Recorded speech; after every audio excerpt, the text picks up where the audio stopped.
நன்றி சார். நன்றி sir. So நாம ஒரு என்ன ப்ரொஃபைல் மேட்சிங் இல்ல ஜாதக மேட்சிங் அப்படின்னு சொன்னீங்க இல்லையா, அந்த அப்படி இருங்க போய் ஐ மீன் ஏதாவது ஒரு மேட்சிங் நல்லா இல்ல ஒரு தோஷம் இருந்தா அந்த தோஷ நிவர்த்தி நாங்க எப்படி பண்ணலாம்? அதாவது இப்போ ஜாதகத்தை நம்ம பொருத்தம் பாக்குறோம். இது எப்படின்னா கல்யாணம் பண்ணிக்க பொறுத்த நம்ம ஒருத்தர் தான், ஆனா அது யாருன்னு தெரியல. ஆமா, இன்னைக்கு டெக்னாலஜி இவ்வளவு இருந்து நீங்க சங்கரா மேட்ரிமோனில ரெஜிஸ்டர் பண்ணுங்க, பாத்தீங்க எல்லா ப்ரொஃபைல்ஸ் உங்களுக்கு இருக்கு. தோஷ நிவர்த்தி அப்படின்னு இருக்கும்போது எதுக்காக நம்ம தோஷ நிவர்த்தி பண்ணணும்? நம்ம எல்லாருக்குமே தோஷம் இருக்குமா அப்படின்னா நிச்சயமாக இருக்கும். ஓகே, யோகங்களும் இருக்கும். இப்போ நம்ம சுப்பிரமணிய சுவாமி முருகப்பெருமான் அவர் சூரனை சம்மாரம் பண்ணாரு திருச்செந்தூர்ல, நம்ம எல்லாருக்குமே தெரியும். வருஷம் நம்ம சூர சம்மாரம் அந்த திருச்செந்தூர்ல நடக்கும். நம்ம நிறைய லட்சக்கணக்கான மக்கள் நம்ம கலந்துக்கிறோம். அதை முடிச்சுட்டு அவர் என்ன பண்ணுவார், திருப்பரங்குன்றோன்னு ஒரு இடம் இருக்கு மதுரையில. அந்த இடத்துல அவர் தெய்வ யானைய கல்யாணம் பண்ணிப்பார். தெய்வ யானைங்கிறவ இந்திரனோட பொண்ணு. அந்த தெய்வ யானைய திருப்பரங்குன்றத்துல கல்யாணம் பண்ணும்போது சிவன் சொல்லுவார், அப்பா முருகா, நீ சூரனை சம்மாரம் பண்ணதெல்லாம் நல்ல விஷயம்தான், அப்படி இருந்தாலும் சூரன்கிறவன் பிரம்மாவோட வழியில கொள்ளு பேரன், அப்ப நீ ஒரு பிராமணனை கொன்னதா அர்த்தமாயிடுறது. அப்போ நீ உனக்கு பிரம்மத்தி தோஷம் வந்துடுது, நீ தோஷ நிவர்த்தி பண்ணாதான் உன்னோட திருமண வாழ்க்கை நல்லபடியா இருக்கும் அப்படின்னு அன்னைக்கு சிவன் சொல்லுவார். உடனே முருகன் கேட்பார், என்னப்பா பண்றதுன்னு. சிவன் சொல்லுவார், நீ நேரா திருமுருகன் பூண்டின்னு ஒரு ஊர் இருக்கு கோயம்புத்தூர் பக்கத்துல, அங்க போய் நீ தவம் பண்ணி நீ ஒரு சிவலிங்கத்தை பிரதிஷ்டை பண்ணதுக்கு அப்புறமா தான் உனக்கு தோஷ நிவர்த்தின்னு அவர் சொல்றார். இது நல்லா நோட் பண்ணுங்க. முருகன்றவர் கடவுள், அவருக்கே தோஷம் உருவாகி அவரே தோஷ நிவர்த்தி பண்ணிருக்காருங்கிறது வேற எந்த ஒரு மதத்திலுமே பார்க்க முடியாத ஒரு உன்னதமான விஷயம். ஏன்னா நம்ம கர்மா, நம்மளோட செயல் அது ரொம்ப முக்கியம். தெரிஞ்சோ தெரியாமலேயோ நம்மளோட செயல் தவறுதலா ஆனா கூட நமக்கு தோஷங்கள் வந்துரும் அப்படிங்கறதுக்கான உதாரணங்கள் தான் அந்த முருகப்பெருமான சொன்ன. இதே மாதிரி ஏகப்பட்ட தெய்வங்களே தோஷ நிவர்த்தி பண்ணும்போது நம்ம நிச்சயமா தோஷ நிவர்த்தி பண்றதுங்கிறது அவசியம். இந்த டீடைல்ஸ் எல்லாமே எவ்ரி சண்டே நான் இங்க பெங்களூர்ல இருக்க போறேன். உங்களுக்கு என்ன டவுட்ஸ் இருந்தாலும் நீங்க என்ன கேட்கலாம். கண்டிப்பா சார். இப்போ ஒரு காலர் இருக்காங்க, பாக்கலாம். ஹலோ, வணக்கம். ஹலோ, வணக்கம், சொல்லுங்கம்மா. வணக்கம் மேடம். உங்களுடைய டிவி வால்யூம் மியூட் பண்ணுங்கம்மா. அப்ப டிவி வால்யூம் மியூட் பண்ணலாம், குறைங்க, மியூட் பண்ணுங்க. ஓகேம்மா, ரொம்ப நன்றி. சொல்லுங்க, டேட் ஆஃப் பர்த் என்ன? 10/6/1992. 10/6/1992. ஓகே, 1992.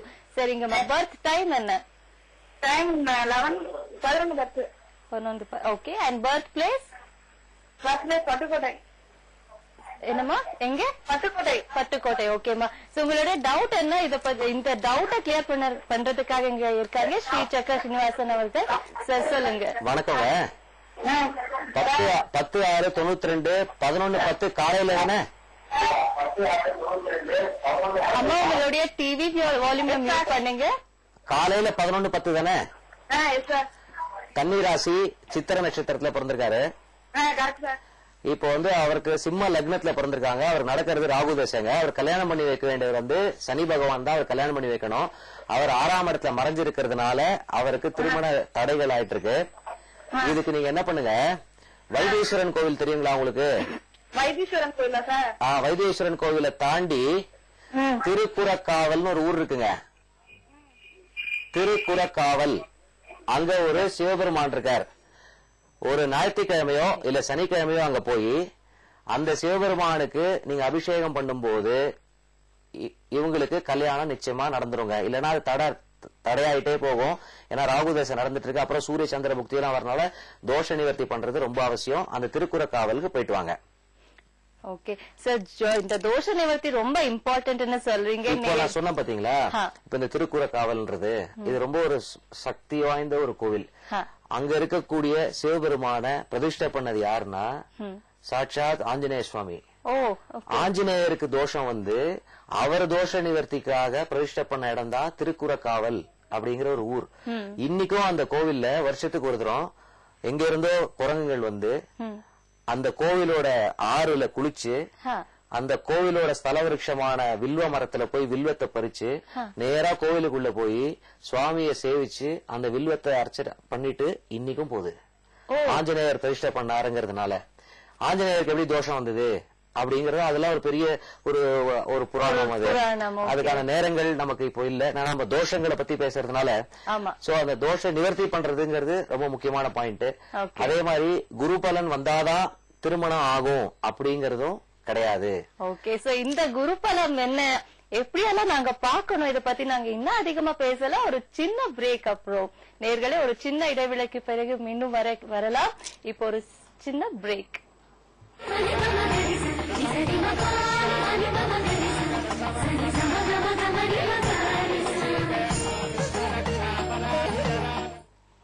ಕಲ್ಯಾಣಮಸ್ತು ಶ್ರೀ ಶಂಕರ ವಾಹಿನಿಯ ಶ್ರೀ ಶಂಕರ ಮ್ಯಾಟ್ರಿಮೋನಿ ಈ ಒಂದು ಸ್ಪೆಷಲ್ ನೇರ ಪ್ರಸಾರಕ್ಕೆ ನಿಮ್ಗೆಲ್ಲರಿಗೂ ಸ್ವಾಗತ. ವೀಕ್ಷಕರೇ, ನಿಮ್ಗೆ ವಧು ವರರು ಅಥವಾ ಮದ್ವೆ ಆಗೋದಕ್ಕೆ ಏನಾದ್ರು ತಡೆಗಳಾದ್ರೆ, ದೋಷಗಳಾದ್ರೆ ಅದ್ರ ನಿವರ್ತಿಗಳೇನು, ಅದ್ರ ಬಗ್ಗೆ ಇನ್ನ ಹೆಚ್ಚಾಗಿ ಮಾತಾಡ್ಬೇಕು, ನಿಮ್ಮ ಡೌಟ್ ಕ್ಲಾರಿಫೈ ಮಾಡ್ಕೊಳ್ಬೇಕಂದ್ರೆ ನಮ್ಗೆ ಕರೆ ಮಾಡಿ.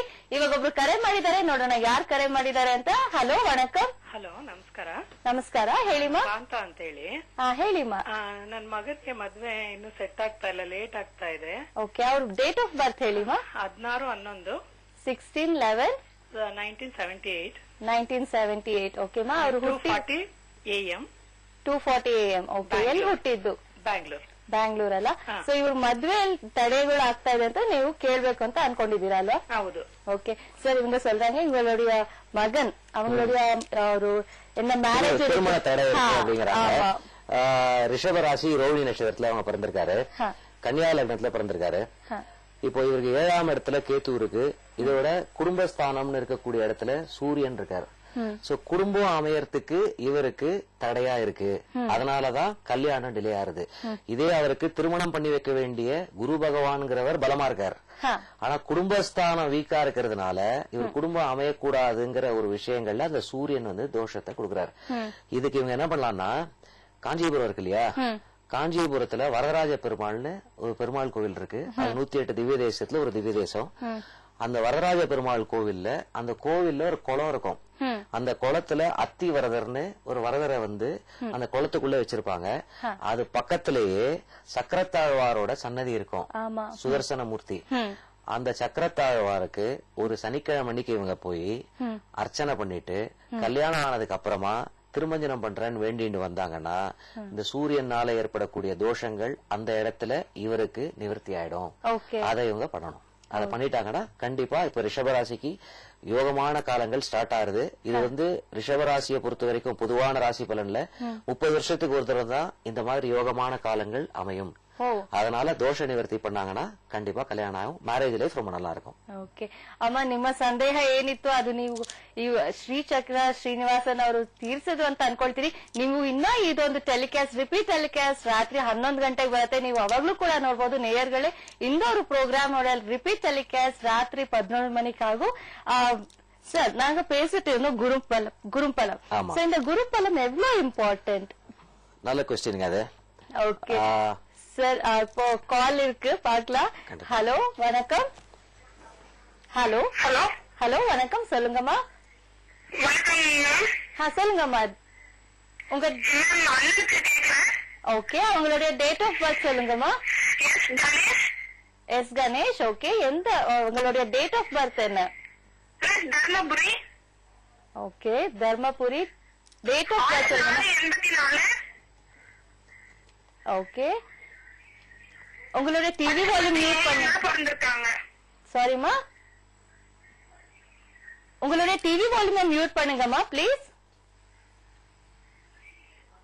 ஓகே, இப்போ சொல்லுங்க. ஓகே ஓகே சார், இந்த குரு பலம் எவ்வளவு இம்பார்ட்டன்ட்? ஒரு ராசியில பிறந்தவங்களுக்கு நான் ஏற்கனவே சொன்ன ராசிங்கிறது சந்திரன்ற ஒரு கிரகம் இருக்கக்கூடிய ராசி தான் நம்ம ராசின்னு சொல்றோம். அதை மட்டுமே நம்ம பார்த்து பரிபூர்ண பலன்கள் நமக்கு கிடைக்காது.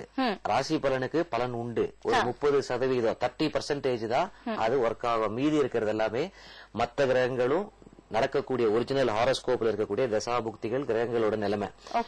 இந்த குரு பயிற்சி, இந்த குரு பலன் அப்படிங்கிறது ஒரு மனுஷனுக்கு குரு பகவான் 2, 5, 7, 9, 11 அவர் ராசியிலிருந்து இந்த 5 இடங்கள்ல இருந்தாங்கன்னா குரு பலன் இருக்கு. அதாவது யோகங்களை கொடுக்கக்கூடிய ஒரு தகுதியான நிலைமையில இருக்காங்கன்னு தான் அர்த்தம். ஆனா அதுவே யோகமா அமையுமா அப்படிங்கறது அந்த ஜாதகத்தை பார்க்கும்போது தான் நமக்கு தெரியும். அதனாலதான் நம்ம பார்க்கோம், இப்ப குருபலன் எத்தனை பேருக்கு வருது, எத்தனையோ தரம் குருபலன் வர்றது. அதனால இன்னைக்கு என்ன ஆயிடுனா நேயர்களே, எல்லாருக்குமே இது மாதிரி ஜாதகம் எல்லாம் பார்த்து நம்ம ரொம்ப குழப்பமாயி நம்ம வெறுத்து போற சூழல்கள்லாம் கவலையப்படாதீங்க. எதுவாக இருந்தாலும் சங்கரா மேட்ரிமணிங்கிறது, சங்கரா டிவி ஒரு உன்னதமான ஒரு சேனலை நடத்துறாங்க. தெய்வீகம் ஆன்மீகம் சம்பந்தப்பட்ட விஷயங்களை பண்றாங்க. அவங்க ஆரம்பிக்கிற ஒரு மேட்ரிமணிங்கிறது இயற்கையாவே கடவுளோட அனுகிரகம் அதுல இருக்கும். நீங்க அதுல ஃப்ரீ ரெஜிஸ்ட்ரேஷன் கூட பண்ணலாம்.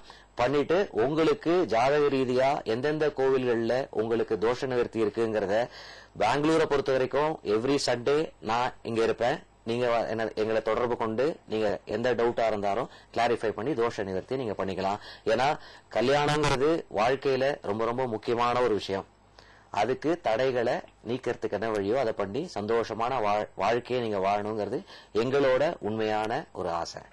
ரொம்ப நன்றி சார். இப்போ ஒரு கால் இருக்கு, பாக்கல யார் கால் பண்ணிருக்காங்க. ஹலோ, வணக்கம். வணக்கம் மேடம். வணக்கம், சொல்லுங்க சார். யாருக்கு இன்னைக்கு கேட்க போறீங்க? சார் எங்களுக்கு தான். ஓகே, உங்களுடைய டேட் ஆஃப் பர்த் சொல்லுங்க. 23/9/1977. ஓகே, அண்ட் பர்த் டைம் என்னங்க? 8:45 PM. 8:45 PM. ஓகே, எங்க பிறந்தீங்க? திருப்பத்தூர்.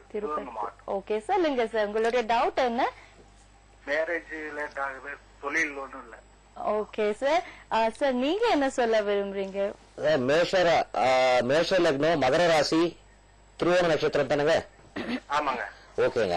இப்போ உங்களுக்கு குரு தசை நடந்துட்டு இருக்கு. இத்தனைக்கும் குருங்கிறதே உங்களுக்கு ஒரு யோகமான தசை தான் ஆக்சுவலி. ஆனா நீங்க சொன்னீங்க பாருங்க, தொழில் கூட எனக்கு ஸ்திரமா இல்ல. இப்ப தொழில் ஸ்திரமா இல்லாததுனால கல்யாணத்தையும் டிலே பண்ணக்கூடிய ஒரு சூழல்கள்லாம் அமைஞ்சிடுச்சு உங்களுக்கு. சோ அதுக்கான பரிகாரத்தை நான் சொல்றேன். ஹலோ ஹலோ, கேக்குதுங்களா? கேக்குது சார். ஓகேங்க. நீங்க என்ன பண்ணலாம்னா, நம்ம திருச்சேரைன்னு ஒரு இடம் இருக்குங்க. சொல்லுங்க சார். திருச்சேரைன்னு கும்பகோணம் பக்கத்துல ஒரு இடம் இருக்கு. கேக்குது சார். அங்க சாரநாத பெருமாள் இருக்கார். அந்த பெருமாளை போய் ஒரு புதன்கிழமையோ சனிக்கிழமையோ போய் நீங்க சேவிச்சுட்டு வாங்க. திருமணத்துக்கான தடைகள் நீங்க உங்களுக்கு யோகங்கள் அமைஞ்சிருங்க. ஓகே. நேயர்களே, நீங்க கால் பண்ணும்போது தயவு செஞ்சு பிளீஸ் டிவி வால்யூம் மியூட் பண்ணுங்க. சார், நாம இந்த குரு பலம் எல்லாம் பேசணும், தோஷ நிவர்த்தி பத்தி பேசணும் இல்லையா? சோ எந்த கோயிலுக்கு எந்த தோஷ நிவர்த்திக்கு எந்த கோயில் வரும் அப்படி ஒரு சயின்ஸ் கூட இந்த காலத்துல சயின்ஸ் சொல்லுவாங்க இல்லையா? இல்லங்க, நான் முக்கியமான விஷயம் சொல்றேன் கேளுங்களேன். இன்னைக்கு சயின்ஸ் அண்ட் டெக்னாலஜி ஒரு மிகப்பெரிய ஒரு பொசிஷனுக்கு டெவலப் ஆயிருக்கு. ஆமா இல்லையா? அப்படி இருக்கும்போது கண்ணுக்கு தெரியாத ஒரு உணர்வு ஆன்மீக ரீதியான விஷயங்கள்லாம் உண்மையான இந்த காலத்துல இருக்கக்கூடிய யங்கர் ஜெனரேஷன்ஸுக்கெல்லாம் நினைக்கிறாங்க. அதுக்கு ஒரு உதாரணமா நம்ம கோவில்கள்ல இருந்தே ஒரு விஷயம் சொல்றேன். இந்த ஒருத்தருக்கு ஒரு நேயருக்கு சொல்லியிருந்தேன், கும்பகோணம் பக்கத்துல நாச்சியார் கோவில்னு. அந்த நாச்சியார் கோவில்ல கல்கருடனை பத்தி நான் சொல்லிட்டு இருந்தேன். அந்த கல்கருடன் 7 அடி உயரமான கல்லால் ஆன சிலை. நல்லா நீங்க எல்லாரும் நோட் பண்ணுங்க. 7 அடியில இருக்கக்கூடிய கல்லால் ஆன ஒரு சிலை. பங்குனி மாசம் அன்னைக்கு உற்சவத்துக்கு அவரை அங்கிருந்து வெளியில எடுத்துட்டு வருவாங்க. 7 அடி கல்லுல இருக்குன்னா எத்தனை பேர் சேர்ந்து தூக்கணும்? ஆனா கர்ப்பகிரகத்துல 2 பேர் தான் அதை தூக்குவாங்க. அதை தாண்டி வெளியில வந்து நம்ம சேவிப்போம் பாத்தீங்களா, அந்த இடத்துக்கு வரும்போது வெயிட் எடை கூடி 4 பேர் தூக்குவாங்க. அதை தாண்டி வெளியில வருவாங்க, வெயிட் அதிகமாகி 8 பேர் தூக்குவாங்க. அதை தாண்டி இன்னும் வெளில வரும்போது 16 பேரு. கோவிலோட துவஜஸ்தம்பம் கொடிமரம் வரும்போது 32 பேர் தூக்குவாங்க. அதை தாண்டி ராஜகோபுரம் இருக்கு இல்லையா, அங்க வரும்போது 64 பேர் தூக்குவாங்க. வெயிட் எடை கூடிட்டே இருக்கும். அவங்க பொய் சொல்றாங்களான்னு இல்லையே. எப்படி அந்த எடை கூடுது, எப்படி அந்த எடை குறையுது, எல்லாமே சயின்ஸ். அந்த எப்படின்றதே சொல்லிடுறேன். அதாவது weight is equal to volume into density, நமக்கு சயின்ஸ் தெரியும். Plus gravitational pull. இன்னைக்கு நான் ஒரு 60 கிலோ வெயிட் இருக்கேன்னா, இதே நான் சந்திரமண்டலத்துக்கு போறேன்னு வச்சுக்கோங்க, வெயிட் எனக்கு குறையும். ஏன்னா சந்திரமண்டலத்துல இருக்கிற சந்திரனோட புவி இருப்பு குறைச்சல். அப்ப கும்பகோணத்துல அந்த நாச்சியார் கோவில்ல இருக்க கருடன் உள்ள இருக்கும்போது 2 பேர் தான் தூக்கி இருக்காங்கன்னா என்ன அர்த்தம்னா, அந்த இடத்துல கிராவிடேஷனல் புள்ளியே சப்ரஸ் பண்ணி ஜீரோ ஆக்கி இருந்தாதான் அதுக்கு மேல இருக்கக்கூடிய பொருள் வெயிட் இல்லாம இருக்கும். அந்த கோவிலோட மொத்த விஷயமுமே கிராவிடேஷனல் புல்ல குறைக்கிறதுக்கான, புவியீர்ப்பை குறைக்கிறதுக்கான ஒரு விஷயங்களை அவங்க பிரதிஷ்டை பண்ணியிருந்தால்தான் அந்த இடம் வெயிட் இல்லாம அந்த கல் வந்து மிதக்க முடியும், வெயிட் குறைச்சலா இருக்க முடியும். இன்னைக்கு நம்ம பிளைட்ல போறோம், ஆனா புவியீர்ப்பை நம்ம குறைக்க முடியுதா? முடியல. அதுக்கு ஈக்குவலான ஒரு ஆப்போசிட் போர்ஸை கிரியேட் பண்ணி தான் நம்ம பறக்குறோம். ஆனா நம்ம முன்னோர்கள் வந்து புவியீர்ப்பையே குறைச்சிருக்கான். அப்படின்னா அவங்க எவ்வளவு தூரத்துக்கு சயின்ஸ்ல அட்வான்ஸ் லெவல்ல இருந்திருந்தாங்கன்னா இன்னைக்கு இந்த மாதிரியான விஷயங்கள் இன்னைக்கும் இருக்கு. இன்னொன்னு கூட எடுத்துக்கோங்க, இன்னைக்கு கட்டுறோம் 1000 டெக்னாலஜி இன்ஃப்ராஸ்ட்ரக்சர் எல்லாம் வச்சு பில்டிங் கட்டுறோம். ஒரு 200 வருஷம் ஒரு பில்டிங் வாழுமா? இன்னைக்கு ஒரு கோவில் எடுத்துக்கங்க, கேட்டா 3000 வருஷம் பழமையான கோவிலுங்கிறோம். இருக்கு உண்மை. அந்த கோவிலுக்கு மெயின்டெனன்ஸ் கூட ரொம்ப புவர். நம்ம ரொம்ப பெருசா மெயின்டைன் பண்றதே இல்ல. இருந்தாலும் எப்படி அங்க இருக்கு? ஏன்னா அங்க கடவுள் இருக்கார், அங்க சக்தி இருக்கு. காளஹஸ்தியோட ராஜகோபுரம் 2006 இடிஞ்சு விழுந்தது நம்மளோட தவறுகள்னால. அது 8 மாடி ஹைட்டா இருக்கக்கூடிய ஒரு ராஜகோபுரம், 8 மாடி. அதுக்கு பவுண்டேஷன் 1.5 அடி தான் போட்டிருக்காங்க. 1.5 அடி பவுண்டேஷன்ல 8 மாடி ஹைட் எப்படி நிறுத்த முடியும்? இன்னைக்கு எந்த ஆர்கிடெக்டால பண்ண முடியுமான்னு கேளுங்க, முடியாது. ஆனா அவங்க பண்ணிருக்காங்க. சோ அஸ்ட்ராலஜி, நம்ம ஆன்மீகம் எல்லாமே சயின்ஸ் ரிலேட்டட் சம்பந்தப்பட்டது. சரிங்க. அதனால அத வந்து எந்த விதமான டவுட்டா இருந்தாலும் நீங்க நம்ம சங்கரா மேட்ரிமோனியை தொடர்பு கொள்றது உங்களுக்கு கிளியரான ஒரு ஆன்சர் கிடைக்கும். கரெக்ட். சோ ஒரு கிளியரான ஆன்சருக்காக இப்போ ஒரு கால் பண்ணிருக்காங்க, பாக்கலாம். ஹலோ, வணக்கம். ஹலோ. ஹலோ, வணக்கம் மேடம். வணக்கம் சார், சொல்லுங்க உங்க பேர் என்ன?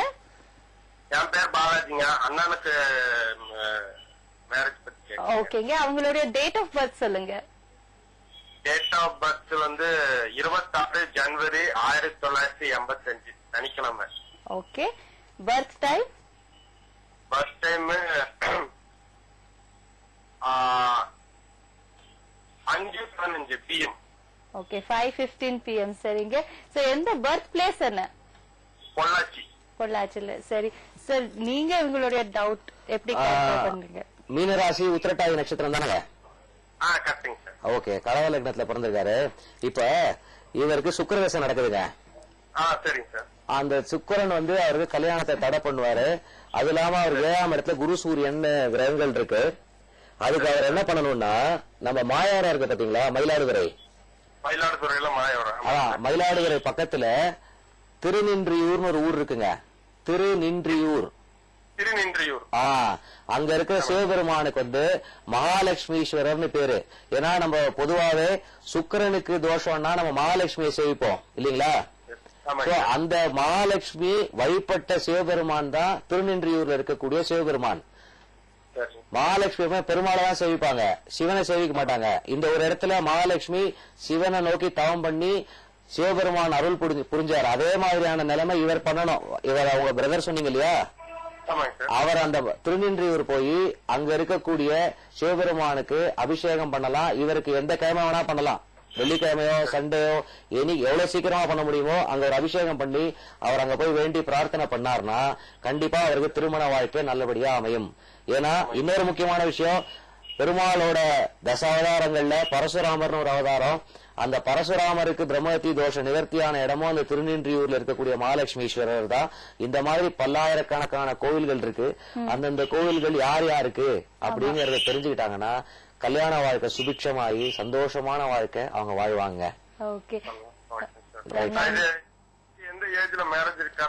இத பண்ணிட்டு வந்தாருனாலே, இப்ப 4 குரு வந்தாலுமே இவருக்கு அந்த தோஷ நிவர்த்தி இருக்கிறதுனாலதாங்க அவருக்கு நடக்கல. இத பண்ணிட்டாருன்னா கண்டிப்பா நடந்துரும் அவருக்கு. நன்றிங்க. நன்றி சார். சோ நீங்க சொன்னீங்க தோஷ நிவர்த்தி பண்ணணும்னா கோயிலுக்கு போகணும். ஆனா அந்த ஒரு ரிலேஷன்ஷிப் தோஷ நிவர்த்திக்காக டெம்பிள் கோயிலுக்கு எது போறோம்? எப்படி அது actually how does it work? எதுக்காக கோவில்களை ராஜாக்கள் கட்டினாங்க? அதான் ஃபர்ஸ்ட் क्वेश्चन நம்ம கேட்கணும் இல்லையா? ஆமா. அவங்களுக்கு வந்து நாட்டை ஆள்றதை விட்டுட்டு நம்ம வரலாறுல படிப்போம், ராஜராஜ சோழன் பல 100 கோவில்களை கட்டினான், மக்கள் செல்வத்தோட சுபிட்சத்தோட வாழ்ந்தார்கள் நம்ம சொல்றோம். எப்படின்னா அந்த காலத்துல என்ன மாதிரியே ஒரு ஜோசியர் ராஜாக்கும் இருந்திருப்பாரு. அப்போ வந்து அவர் சொல்லுவார், ராஜா அடுத்த 2 வருஷம் கழிச்சு சனி பகவானோட ஆதிக்கம் சரி கிடையாது, அது இந்த நட்சத்திரத்துல இருக்கும்போது ரொம்ப தொல்லைகள் வரும், அதுக்கேத்த மாதிரி ஒரு கோவிலை கட்டி நீ பண்ணும்போதுதான் நம்ம மக்கள் சுபிட்சமா இருப்பாங்கன்னு என்ன போன்ற ஒரு ஜோசியர் அன்னைக்கு சொல்லுவார். அப்போ ராஜா என்ன பண்ணுவாரு, சரி அப்படின்னு ரேவதி நட்சத்திரமா, ரேவதி நட்சத்திரம் அன்னைக்கு ஒவ்வொரு நாளைக்கு ஒவ்வொரு நட்சத்திரம் வரும். சோ ரேவதி நட்சத்திரம் வர அன்னைக்கு அந்த பெருமாளை பிரதிஷ்டை பண்ணுவாங்க. பெருமாளையோ சிவனையோ எந்த தெய்வத்தையோ பிரதிஷ்டை பண்ணி அந்த கோவிலோட அமைப்பு எப்படி இருக்குங்கிறத தெரிஞ்சுக்கோங்க. இப்ப ரேவதி நட்சத்திரம் அன்னைக்கு பிரதிஷ்டை பண்றாங்கன்னா அந்த தெய்வம் இருக்காரு பாருங்க, அவரோட ஹைட்டு, அவரோட லெங்க்த், விட்த், அந்த கர்ப்ப கிரகத்தோட அளவுகள் எந்த மாதிரி அமையணுங்கிறது ஒவ்வொரு நட்சத்திரத்துக்கான அளவுகளுக்கு ஏற்ற மாதிரியான அமைப்புல இருக்கு.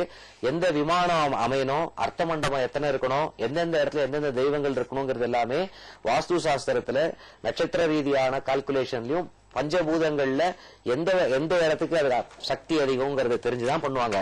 அதே மாதிரிதான் எல்லா கோவில்களும் இன்னைக்கும் அதே 9 கிரகங்கள்ல தான் நம்ம ஜாதகம் பாக்குறோம். அன்னைக்கு ராஜாவுக்கு இருக்கிற ஒரு சூழல் மாதிரி இன்னைக்கும் இருக்கும். இன்னைக்கு நம்ம கோவில் கட்ட முடியாது. எந்த கோவில் நமக்காக கட்டின கோவிலோ அந்த கோவிலுக்கு நம்ம போகும்போது கண்டிப்பா நமக்கு தோஷ நிவர்த்தி ஆயிடும். அது இன்னைக்கு எந்த கோவில்ன்றது நமக்கு தெரியாம இருக்கிறதுனாலதான் நமக்கு தோஷங்கள் விலகாம கஷ்டப்படுறோம். அதுக்காக நம்ம 1000 வழிகள் நம்ம தேடுறோம். ஜெம் ஸ்டோன் போடலாமா, இல்ல பேரை மாத்தலாமா, இதெல்லாமே உண்மைகள் தான். ஆனா கடவுளை மிஞ்சி நமக்கு தோஷ நிவர்த்தி பண்றவர் மனுஷன் கிடையாது. அதுதான் என்னைக்குமே நமக்கு நிரந்தரமான ஒரு விஷயம். எதுங்கிறத இங்க பெங்களூரை பொறுத்த வரைக்கும் எவ்ரி சண்டே இருப்போம். சங்கரா மேட்ரிமோனி ரெஜிஸ்டர் பண்ணுங்க. வாழ்க்கையில சந்தோஷமான ஒரு வாழ்க்கையை நீங்க அமையணும்னு என்னோட உண்மையான வாழ்த்துக்கள். நேயர்களே, உங்களுக்கு எல்லாருக்கும் ரொம்பவே டவுட்ஸ் இருந்திருக்கும். ஒரு கல்யாணம் எப்படி, குரு பலம் எப்படி, அதெல்லாம் எப்படி பார்க்கணும், இத பத்தி ரொம்பவே டவுட்ஸ் இருக்கும். இந்த ஒரு கல்யாண மஸ்து ஸ்ரீ சங்கரா மேட்ரிமோனி ஸ்பெஷல் லைவ் ப்ரோக்ராம்ல நீங்க இத பத்தி எல்லாம் டவுட்ஸ் கிளாரிஃபை பண்ணிருப்பீங்கன்னு நான் நினைக்கிறேன். இந்த ஒரு டவுட் கிளாரிஃபை பண்றதுக்கு ரொம்ப பெரிய ரோல் யாருடையதுன்னா எங்களுடைய இங்க இருக்கிற வெரி ஃபேமஸ் அஸ்ட்ராலஜர் ஸ்ரீ சக்கர ஸ்ரீனிவாசன் அவர்கள். சார் ரொம்ப நன்றி. எங்களுடைய ஓகே நேயர்களே, நன்றி, வணக்கம். மீண்டும் நெக்ஸ்ட் ப்ரோக்ராம்ல சந்திக்கலாம்.